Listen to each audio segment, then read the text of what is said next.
kita perlu mengenali diri kita sendiri gitu. Diri kita tuh yang kayak gimana, lu harus define diri lu sendiri tuh kayak gimana. Yang gua nyaman apa, gua tuh orangnya kayak gimana, gua tahan di lingkungan seperti apa, gua akan memilih kerja seumur hidup di bidang yang mana. Karena sekarang tuh dunia menurut gua bising banget kan, kayak kita kalau lihat medsos, kayak kerja ini seru, semua kerjaan aja seru gitu. Mungkin kita emang gak harus excited banget gitu, kita menghargai kerjaan kita secukupnya. Tapi ketika kita bosen juga mungkin ya bukan berarti itu kerjaan yang bukan buat kita gitu. Ya itu emang fase aja, manusia pasti akan ngerasa bosan gitu. Itu menurut gue manusiawi gitu. Pekerjaan itu meaningful buat kita, yang kita kerjain sehari-hari itu meaningful buat kita atau enggak. Karena menurut gue ketika gue tetap ada pikiran membuat apa yang gue lakukan itu meaningful buat orang lain. Tapi itu akan meaningful buat orang lain kalau pekerjaan itu udah meaningful juga buat kita.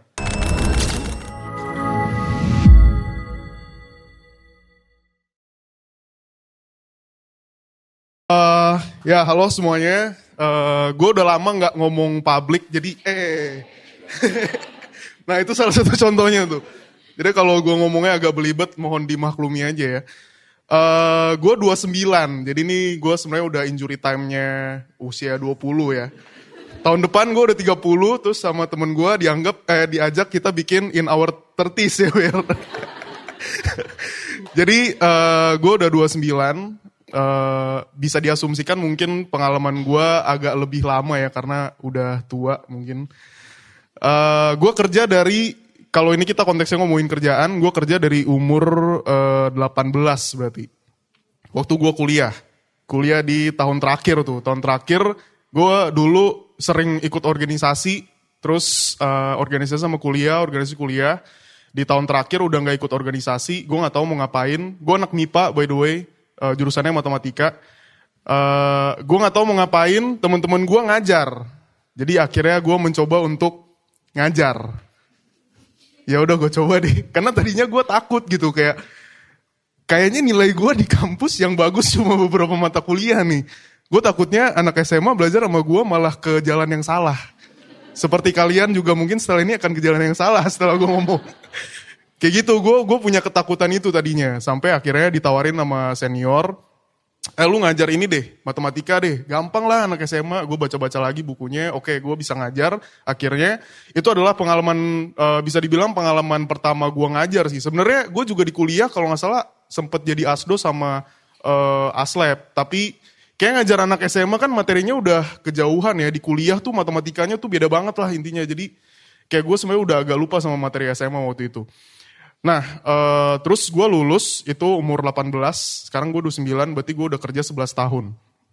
Gue lulus, gue kerja tadinya gue tuh gak bangga sebagai anak matematika gitu. Kayak, anjir ngapain ya gue ya. Tapi gue suka ilmunya, karena matematika tuh ternyata abstrak gitu. Suka gue ilmunya nih, tapi mau kerja jadi apa gue juga gak tahu sebenarnya tadinya. Banyak sih yang kayak, kan actuary itu lagi nge-hype gitu kalau ada yang tahu. Terus selalu dibilang sama senior kalau matematika tuh bisa kemana aja gitu. Tapi gue juga bingung, saking banyaknya option, itu kayak paradoks gitu kan, option terlalu banyak, jadinya kita sendiri tuh bingung, gue mau milih yang mana nih, too much option gitu. Nah sampai akhirnya gue malah nyebrang ke konsultan waktu itu. Konsultannya itu kayak people management gitu, jadi justru ngurusin manajemen dan psikologi. Nyebrang banget kan tuh sama matematika. Si matematika banget tuh. Nah nyebrang tuh. Di situ gue kerja nggak nyampe setahun lah. Tapi di situ gue baru pertama kali ketemu sama dunia kerja yang beneran kan. Karena kalau ngajar kan sebenarnya ya kerja sih. Tapi nggak timing banget kayak di tempat kerja kan. Kalau di situ gue bener-bener ya ini kerjaan kayak gini gitu. Di situ gue tahu bahwa ternyata kerjaannya oke lah, tapi ternyata bosnya enggak. Jadi ada red flag yang kayak anak-anak zaman sekarang tuh red flag banget gitu. Bosnya tuh kita tuh keluarga. Nah itu tuh udah red flag. Itu tuh udah red flag tempat kerja tuh. Jadi kalau kita tuh keluarga, sorry pak, besok saya resign aja pak. Saya di sini mau kerja pak, bukan mau bikin keluarga gitu kan. Jadi ada part-part itu yang menurut gue udah di luar batas lah. Jadi di situ gue ngerasa ternyata gue nggak cocok nih sama vibe kantor yang kayak gini. Tapi kerjaannya berguna sih. Di situ juga gue ngerasa bahwa sebenarnya terlepas dari bosnya yang kayak gitu, tapi gue ternyata orang yang kalau dikasih kerjaan, subjektivitasnya tuh kayak gue minimalisir gitu. Jadi ya gue dikasih kerjaan, mau bosnya kayak tai kayak mau kayak apa, ya kalau gue dikasih kerjaan ya gue kerjain. Ternyata pola gue kayak gitu. Tapi at some point akhirnya gue mikir kayak, tapi kalau gue kerja begitu pun yang kaya kan dia ya. Gue kan waktu itu gaji gue 4 juta. Kantornya di Kemang. Wah Kemang sih tempat hedon parah kan. Kayak wah godaan terlalu banyak, gaji 4 juta. Enggak deh. Nah jadi cabutlah gue. Gue mengevaluasi lagi nih, gue pikir. Kayak mungkin gue terlalu nyebrang kali ya. Mungkin gue ambil kerjaan yang ada matematikanya lah. Ada tempat kayak, apa biar bilangnya data consultant gitulah. IT consultant gitulah. IT consultant ini tuh dulu terkenal karena, ini boleh gue ceritain gak sih? Waktu itu terkenal karena kalau kalian ingat Videotron di Jakarta tuh pernah dihack. Nah itu orang kantor itu yang nge-hack. Kantor gue dan Berry nih. Jadi di situ gue, oke lah ini ada beberapa teman gue yang gue udah kenal. Jadi beda sama kantor sebelumnya. Kalau kantor sebelumnya kan gue gak kenal siapa-siapa kan. Karena beda banget industrinya. Di sini gue ada beberapa orang yang gue kenal karena anak matematika juga gitu. Dan kerjaannya juga kerjaannya juga matematika kan. Jadi kayaknya gue akan lebih enjoy gitu di sini. Gajinya naik, nambah 1 juta atau 1,5 juta gitu ya, lumayan lah. Tapi kantornya di Senopati. Tidak ada perkembangan. Dari Kemang pindah Senopati gue. Nah, di situ gue kira gue bakal enjoy gitu. Ternyata kerjaan tim gue data science. Kita nggak tahu tuh kerja ngapain aja.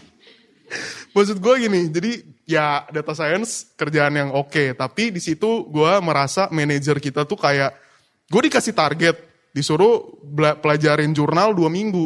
2 minggu kemudian gue gak ditanyain. Kayak ya udah gitu, jadinya gue kan hari-hari kayak hilang arah gitu kan. Oh ternyata, tapi kan gue yakin ada orang-orang di luar sana yang menikmati itu gitu ya. Gue tetap digaji, kerjaan gue gak beres gak apa-apa, ya ada aja kan yang kayak gitu kan. Tapi gue memahami bahwa, oh ternyata sebenarnya kalau di kantor yang lama, gue targetnya jelas. Dan bisa dibilang mentorshipnya juga jelas banget lah. Kalau di sini ya ada matematikanya tapi mentorshipnya gak jelas. Gue memahami bahwa oh ternyata kalau gue di kantor yang mentorshipnya kurang juga ternyata gue gak perform dan gak menikmati. Akhirnya kalau di kantor yang pertama gue sekitar 9 bulan, 8 bulan. Di kantor yang kedua gue probation cabut. Ditanya lu mau lanjut gak? Enggak deh kayaknya. Ya udahlah. Nah akhirnya gue hidup gak punya duit. Gue lebih parah kayak daripada Aldi deh. Waktu itu tabungan gue kayak cuman 1 juta lah. Untuk bertahan hidup sampai kapan gak tahu gue. Karena gak ada kerjaan kan. Terus gue juga bingung, gue mau kerja apa ya. Akhirnya gue inget, oh iya pas gue kuliah, gue ngajar. Nah ngajar itu adalah cara yang gue tahu, yang gue pernah lakukan, yang sederhana dan bisa menghasilkan uang, at least bisa buat gue makan. Di periode itu ya naik kereta, terus kayak makan di warteg yang kayak waktu itu gue masih bisa makan di warteg 10.000 deh. Gue gak tahu sekarang bisa apa enggak, gue gak tahu. Nah terus, nah mungkin itu ya, tadi kan gue bilang gue mau cerita ada 3 hal. Yang pertama esensialis, yang kedua absurdis, dan yang ketiga adalah nihilis. Nah yang pertama itu, mungkin kalau nggak familiar ya, esensialis itu pandangan filsafat yang dia berkeyakinan bahwa manusia itu sebelum diciptakan, sebenarnya ini kayak mirip sama ajaran Islam ya. Ketika manusia, bener kan gue mau preaching nih. Ini bukan sesi sharing. Ini sesi FMIPA, Fakultas Mengaji dan Ilmu Pengetahuan Agama. Nah. Jadi esensialis tuh menganggap bahwa manusia sebelum dilahirkan tuh udah punya tujuan. Nah bokap nyokap gue itu adalah dosen. Tapi gue dari dulu gak pernah dituntun untuk jadi dosen gitu. Ternyata somehow jalan yang gue lalui akhirnya ngajar-ngajar juga gitu. Mungkin itu esensi gue gitu. Mungkin sesuatu yang nyaman gue lakukan setelah gue tadi, ya sebenarnya sampelnya kurang sih kalau cuma 2 kantor ya. Tapi gue rasa gue harus nyari sesuatu yang gue bisa ngerjainnya dan fun gitu. Menurut gue waktu itu ngajar masih fun. Sekarang, nah itu nanti part selanjutnya. Waktu itu kayak masih fun banget gitu. Dan yang gue ajarin bukan anak SMA akhirnya. Yang gue ajarin tuh setelah lulus S1 gitu. Jadi kayak dokter yang mau spesialis, terus orang-orang yang mau naik jabatan gitu-gitu kan ada matematika sama logika tuh, tes TPA. Nah itu yang gue ajarin gitu. Jadi gue mengajar matematika dan logik. Terus jadi itu mungkin poinnya adalah di menurut gue ketika kita nyari sesuatu untuk hidup, yaitu part pertamanya adalah esensi kan. Nah esensi itu lekat banget sama kayak tadi Sabila udah sempat ngomong gitu. Kita perlu mengenali diri kita sendiri gitu. Diri kita tuh yang kayak gimana. Lu harus define diri lu sendiri tuh kayak gimana. Yang gua nyaman apa, gua tuh orangnya kayak gimana, gua tahan di lingkungan seperti apa, gua akan memilih kerja seumur hidup di bidang yang mana. Karena sekarang tuh dunia menurut gua bising banget kan. Kayak kita kalau lihat medsos, kayak kerja ini seru, semua kerjaan aja seru gitu. Padahal sebenarnya enggak kan. Nah ini lanjut ke selanjutnya. Setelah gue menjalani itu bertahun-tahun, gue berarti udah ngajar berapa ya? Sekitar 8 tahun lah. 8 tahun gue ngajar, melakukan hal yang sama, repetitif, ngajar, bikin materi, sampai mati kayak gitu tuh. Ngajar, bikin materi. Waktu itu yang lucu tuh sempet ada drakor, Crash Course ya kalau gak salah. Gue gak tahu deh pada nonton atau enggak. Nah itu menjelaskan kehidupan orang-orang yang ngajar lah. Jadi kurang lebih kayak gitu kehidupannya emang ngajar, bikin materi. Nah sampai gue bukan berarti nggak pernah ngerasain titik bosen. Pernah juga gue bosen. Terus di situ masuk absurdisme tadi. Absurdisme itu adalah pandangan filsafatnya Albert Camus yang dia bilang kalau manusia tuh hidup kayak, kalian tahu legend Sisyphus nggak sih? Sisyphus tuh yang ada orang lawan dewa di Yunani. Terus nih orang dihukum ngedorong batu ke atas gunung. Pas nyampe di atas batunya turun lagi ke bawah. Nah dia sampai seumur hidup kayak gitu terus. Jadi menurut Albert Camus, hidup manusia itu adalah kayak Sisyphus. Kita tiap hari akan diperhadapkan dengan rutinitas.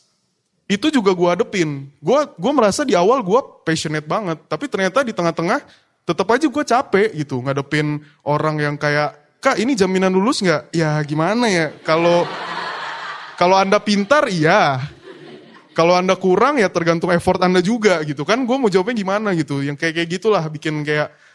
Terus pernah gue kayak, udah ngajar, terus gue sempet bikin NGL. Terus kayak bikin NGL tahu gak sih? Yang di Instagram kayak tanya jawab anonim gitu kan. Terus ada yang bilang, Kak saya waktu diajar kakak, gak fokus sama materinya. Fokusnya sama mukanya. Terus gue kayak, lu gak tahu, gue tuh begadang sampai jam 2 pagi bikin modul. Kalau lu semua begini, ngapain gue bikin modul bagus? Mendingan gue gak usah bikin modul bagus, pakai itu-itu aja kan. Gue merasa effort gue, harusnya kan yang lu lihat modulnya ya. Modulnya menurut gue udah bagus nih. Terus kalau lu gak fokus, apa yang lu pelajarin gitu loh. Jadi ada part-part kayak gitulah. Nah, ya itu, absurdis itu menurut gue masuk akal juga untuk sehari-hari gue pakai. Bahwa ya hidup itu sebenarnya rutinitas gitu. Ketika teman-teman mungkin mikir mau pindah kerja, mungkin di awal kerjaan itu exciting banget, tapi percaya deh, nanti di tengah-tengah juga bakal jadi boring. Gue ngelihat itu ke teman-teman gue dulu banyak travel influencer, kalian pasti ngerasa traveling dibayarin seru kan? Wah kalian gak tahu hidupnya mereka. Habis traveling pusing, buka laptop, harus bikin story, pokoknya semuanya deadline. Sampai banyak teman-teman gue yang cerita kayak, anjir lah gue pikir ini seru, ternyata sucks banget. Karena dealingnya sama brand kan. Nah brand-brand ini tuh banyak nuntut, tapi bayarannya ya ntar pas ada duit. Kayak gitu. Jadi gue pikir emang ya, mungkin kita emang gak harus excited banget gitu. Kita menghargai kerjaan kita secukupnya.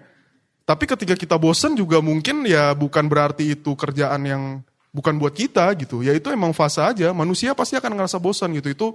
Itu menurut gue manusiawi gitu. Nah terakhir waktunya tinggal 3 menit. Terakhir masalah nihilisme. Oke. Nihilisme itu adalah panel filsafat bahwa dunia ini chaos. Tadi udah sempat dibilang juga kalau gak salah sama Sabila ya. Dunia ini chaos. Gue meyakini itu juga. Karena, banyak kan orang yang bilang kalau milih kerjaan tuh lihat dampaknya ke orang lain gitu. Seberapa meaningful pekerjaan itu bisa kita lakukan dan berdampak ke orang lain, dampaknya positif gitu kan. Tapi setelah gue menjalani pekerjaan gue pikir tadinya ya itu yang gue cari gitu. Tapi ternyata ketika gue berusaha bikin meaning buat orang lain, gue akan tenggelam sama itu sampai gue nggak sadar bahwa harusnya yang gue kejar adalah meaning buat diri gue sendiri gitu. Jadi pertanyaannya adalah, I don't give a fuck lah buat dunia gitu. Dunia mau meaningless, dunia mau nothing, nggak apa-apa gitu. Tapi yang penting gue menikmati nggak sih kerjaan ini gitu. Pekerjaan ini meaningful buat gue nggak? Gitu. Jadi itu part nihilisme yang menurut gue, masuk nih. Dunia chaos ya udah, chaos aja gitu. Tapi gue nggak mau chaos gitu. Itu stance yang gue pilih waktu itu akhirnya. Jadi ya balik lagi ke pertanyaan itu. Pekerjaan itu meaningful buat kita, yang kita kerjain sehari-hari itu meaningful buat kita atau enggak. Karena menurut gua ketika gue tetap ada pikiran membuat apa yang gua lakukan itu meaningful buat orang lain. Tapi itu akan meaningful buat orang lain kalau pekerjaan itu udah meaningful juga buat kita. Ya kan? Sama kayak kita bisa mencintai orang lain kalau kita mencintai diri sendiri. Kayak gitu. Harus cinta diri sendiri dulu, baru cinta orang lain. Sama. Meaningful buat kita, baru meaningful buat orang lain. Dan gimana sih yang meaningful tuh, apakah kita harus sukses, apakah kita harus apa? Menurut gua ya, karena kita hidup di dunia, kita gak bisa tahu pesan Tuhan yang sebenarnya gitu. Kayak menurut gua di dunia ini emang gak ada meaningnya gitu. Kayak gua gak bisa menentukan meaning absolut atas sebuah hal gitu. Karena meaning absolut itu menurut gua cuman diketahui oleh Tuhan. Jadi sebenarnya manusia itu punya kebebasan untuk menciptakan meaningnya sendiri kan. Nah itu ya kita pilih aja, gue mau memilih meaning yang mana buat diri gue sendiri sampai seterusnya. Berganti di tengah jalan ya bisa aja, tapi poinnya yang tadi, menurut kita itu meaningful buat diri kita sendiri nggak? Kayak gitu, udah habis. Oke, dah kurang lebih kayak gitu.